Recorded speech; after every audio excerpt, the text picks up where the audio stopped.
Welcome back, Animated Me. Oh, it's good to be back, Animated Me. Do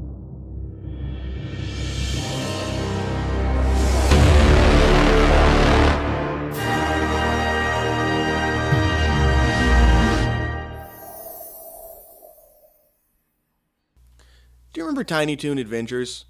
Of course you do. It was a great cartoon show in the 90s about the offspring of the Looney Tunes going to school to learn how to become Looney Tunes. It's pretty funny, pretty amazing. But like anything that was that popular in the 90s, it got an NES game. Now, this NES game is near and dear to my heart because this is when I actually saved up my own money to go to Toys R Us to get that little stupid paper slip to go to the cashier to check out, then take it back to the guy at the cage for him to finally get it out and hand it to me. So in other words, I bought it. I bought the game with my own money. So this one's very important to me. Tiny Toons Adventure was published and developed by Konami in 1991. Now I know what you're thinking. You're going to think to yourself, oh fuck Konami. But actually at the time, Konami could arguably have been the best third-party developer. It was a powerhouse in the 90s for the NES.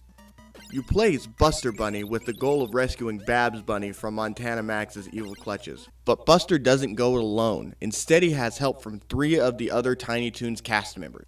Now, each one of these cast members actually has their own unique ability. Dizzy Devil does a spin attack that hits enemies, which is actually the most useless one. Furball can climb on walls, and Plucky Duck can glide, which I found to be the most useful. The game is broken down into 6 worlds, containing 3 levels each. It's quite a long game. The first few levels and worlds are pretty easy and get you used to the game, and then it gets real. Shit gets hard. By the time you reach World 4, you can't be making stupid little mistakes anymore. This is when getting plucky really starts to help.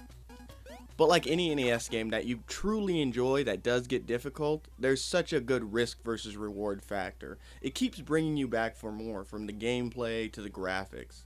Actually, let's talk about the graphics. It looks like the cartoon. When you play this game, you feel like you're playing a lost episode of Tiny Toon Adventures that you're in control of.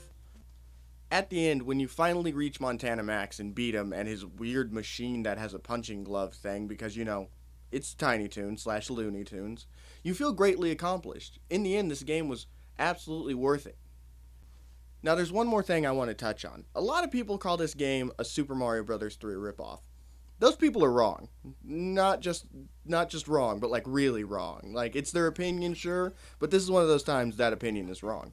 It's a very unique game. It's different with the 3 choice of characters. Your platforming's different. It's not as tight as Super Mario Bros. 3, but that adds to the difficulty factor. All in all, this game is totally worth it.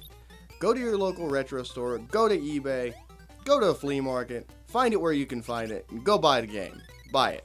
Right now. Right now. Go buy the game. What's stopping you from buying the game? Nothing should be stopping you from buying this game. Go buy the game. Buy the game. Buy the game. Tiny Toons Adventures. Honestly, it's about an 8 out of 10.